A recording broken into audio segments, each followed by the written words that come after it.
गेल्या 3-4 दिवसापासून सातारा जिल्ह्याला मुसळधार पावसानं झोडपून काढलेला आहे आणि त्याचा परिणाम म्हणजे राष्ट्रीय महामार्गावर पण होताना पाहायला मिळतोय। आपण आता उभे आहोत हा साताऱ्याकडून कोल्हापूरकडे जाणारा हा राष्ट्रीय महामार्ग आहे आणि या महामार्गावर मोठ्या प्रमाणात ट्रॅफिक जॅमची समस्या असल्याचं पाहायला मिळतंय। या महामार्गावर बऱ्याच ठिकाणी रस्त्यांना खड्डे पडलेले आहेत, त्याच पद्धतीने रस्त्यांची कामं सुद्धा सुरू आहेत। त्यामुळे जी डायव्हर्शन आहेत त्या डायव्हर्शनमुळेच जवळपास किलोमीटर 2 किलोमीटरच्या वाहनांच्या लांब रांगा लागून राहिल्याचं पाहायला मिळतंय। त्यामुळे वाहनधारक मोठ्या प्रमाणात त्रस्त झालेले आहेत।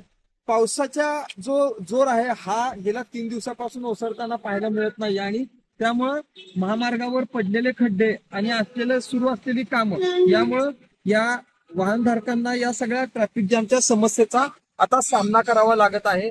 एकूणच प्रशासनानं याबद्दल काहीतरी लवकरात लवकर पर्याय काढावा अशा पद्धतीची मागणी वाहनधारकांकडून करण्यात येते। ओंकार कदम, साम टीव्ही न्यूज, सातारा। देश विदेशातील प्रत्येक घडामोडींचे लाईव्ह अपडेट मिळवण्यासाठी आता साम टीव्हीच्या सर्व सोशल मीडिया प्लॅटफॉर्मला लाईक, फॉलो आणि सबस्क्राईब करा। तसंच सर्व नोटिफिकेशनसाठी बेल आयकॉन प्रेस करायला विसरू नका।